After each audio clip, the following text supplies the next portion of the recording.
फिर 66 सागर आयु का जैसा ये पूरा सम्यक सहित हो गया, जैसा मनुष्य बना, जैसा राजकुमार जैसा कोई बना, फिर वहाँ स्वर्ग ऐसे होके फिर एक अंतर्मूर्ति के लिए उसका मिथ्यात्व का उदय आ गया, फिर वो छूट गया, फिर प्रथमोपशम सम्यक्त्व का ही उदय आ गया एक अंतर्मूर्ति के बाद तुरंत, तो फिर 66 सागर का उसका उत्कृष्ट आयु रहेगा। तो ऐसे करके 132 सागर तक वो क्षोपशम सम्यक दृष्टि बन के रहकर फिर वो बाद में यदि तद्भव मोक्षगामी हो, चरम शरीरी हो, तो वो उसमें क्षायिक सम्यक्त्व को प्राप्त करके ये 7 प्रकृतियों को क्षय करके फिर सम्यक दृष्टि बन के चौथा गुणस्थान में रह सकता है। या तो फिर व्रत आदि धारण कर दिया तो महाव्रत धारण किया तो 6वां 7वां होगा, या तो अनुव्रत धारण किया तो 5वां होगा। इस प्रकार से वो क्षायिक सम्यक्त्व को लेके भी वो चतुर्थ गुणस्थान में रहता है। और मुझे ये कहना है कि ये सम्यक दर्शन सहित भले ही अव्रती है, क्योंकि इससे व्रत धारण नहीं होता है, अभी इसके व्रत को रोकने वाला सर्वघाती प्रकृति अप्रत्याख्यान जैसा अनंतानुबंधी चारित्र मोहनी कर्म संबंधी जो अनंतानुबंधी कषाय है, ये सम्यक्त के घातक है और चारित्र के भी घातक है। लेकिन अप्रत्याख्यान, प्रत्याख्यान और संज्वलन और नौ कषाय ये जो है सम्यक्त के लिए देशघाती है और चारित्र के लिए सर्वघाती है। कौन कौन से चारित्र के लिए? जैसा अभी अप्रत्याख्यान कषाय देश संयम के लिए वो क्या है, घातक है। वो अप्रत्याख्यान कषाय का उदय चल रहा है, इसलिए वो अवृत्ति सम्य दृष्टि बन के रहा, वो देशवृत्ति नहीं बना।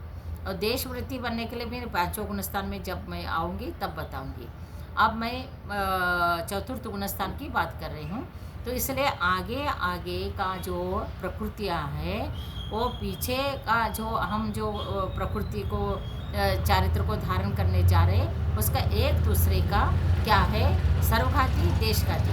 मैंने कहा ना अनंतानुबंधी सम्यक दर्शन के लिए भी सर्वघाती है और चारित्र के लिए भी सर्वघाती है। लेकिन अप्रत्याख्यान कषाय, प्रत्याख्यान कषाय, संजीवन कषाय, नौ कषाय ये सम्यक दर्शन के लिए देशघाती है, ये सर्वघाती नहीं। फिर जब हम देशघाती में आएंगे तो वो देशघाती में से 5वां गुणस्थान देश विरत बोलते हैं उसको। देश विरत एक देश सम्यक्त को धारण करेगा, ये चारित्र को धारण करेगा। जैसा त्रस्त जीव का रक्षण करता है, स्थावर जीव का रक्षण उससे नहीं होता है।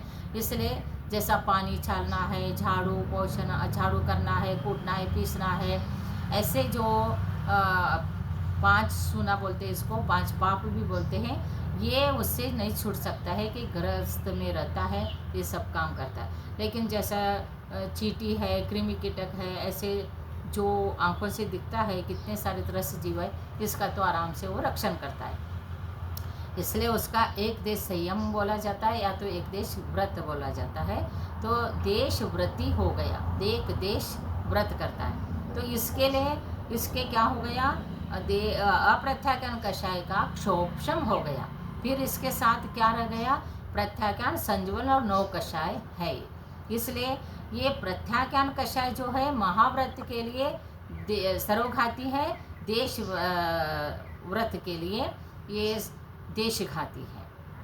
जो क्योंकि एक दूसरे का एक देशघाती भी हो सकता है, एक सर्वघाती होता है। किसके लिए सर्वघाती है, किसके लिए देशघाती है? तो सम्यक दर्शन के लिए अप्रत्याख्यान, प्रत्याख्यान, संज्वल, 9 कषाय सब देशघाती है सम्यक दर्शन के लिए। अनंतानुबंधी सर्वघाती था, अनंतानुबंधी का क्षोभशम हो गया। फिर देशघाती का व्रत दे दिया, ले लिया, जैसा प्रतिमाधारी बन गए, दूसरा हो गए, तीसरा प्रतिमा के बारे में भी मैं बताऊंगी। 11 प्रतिमा क्या होता है, कैसे होता है, किसी का भाव हो तो विधारण भी कर सकते हैं। तो जैसे 11 प्रतिमाधारी तक आएगा तो वो देशवृत्ति ही कहलाएगा, उसका गुणस्थान 5म होगा, वो चारित्र सहित होगा। लेकिन देशघाती जो रहेगा वो सम्यक दर्शन सहित ही रहेगा।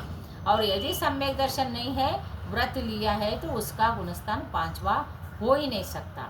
तो 5वां गुणस्थान में आ गया तो इसका क्या होगा, अप्रत्याख्यान कषाय का भी क्षोभशम हो गया। फिर प्रत्याख्यान, संजीवन और 9 कषाय ही रह गया है इसका। तो इस प्रकार हो गया। और जब ये जीव महाव्रत धारण करता है तो डायरेक्ट ही मुनि बन सकता है, तब की बात है।